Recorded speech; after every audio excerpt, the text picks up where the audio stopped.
Ве молам, не им давајте денар, мафија се.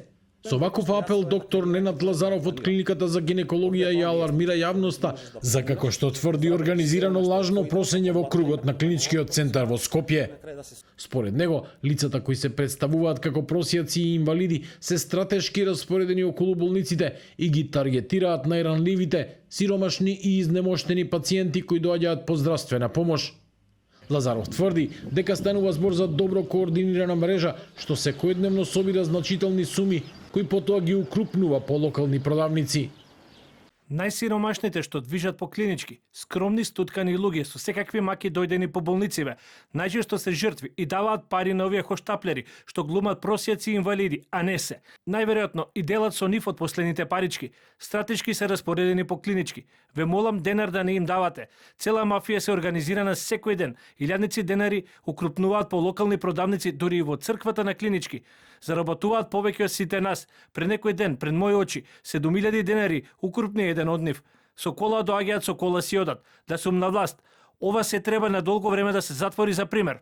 Со слични предупредувања со години излегува и Илија Јовановиќ од невладината Градиме иднина. Тој тврди дека питачењето е организиран криминал во кој, како што вели, родители и роднини ги злоупотребуваат собствените деца, а заработката од поединец може да достигне и до фантастични 3.000 денари за 8 часа, пари што завршуваат кај организаторите.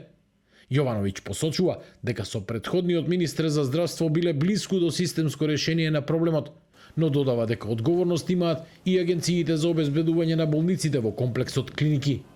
Тоа е должност и на обезбедувањето, каде што државата и клиниките ги плаќаат обезбедувањата во самите клиники, доколку ги има, како што знам дека ги има агенциите.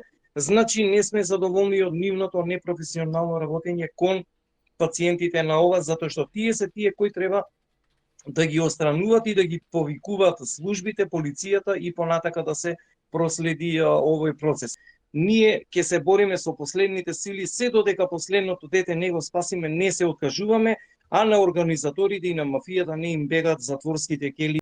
Над 18.000 деца се на улица, а само во главниот град Скопје питачат над 250 малолетници, покажало истражување на невладината на Јовановиќ. Комитетот на Обединетите нации за правата на децата постојано бара заштита на децата од сите форми на сексуална и трудова злоупотреба, од дискриминација и насилство во училиштата во Македонија.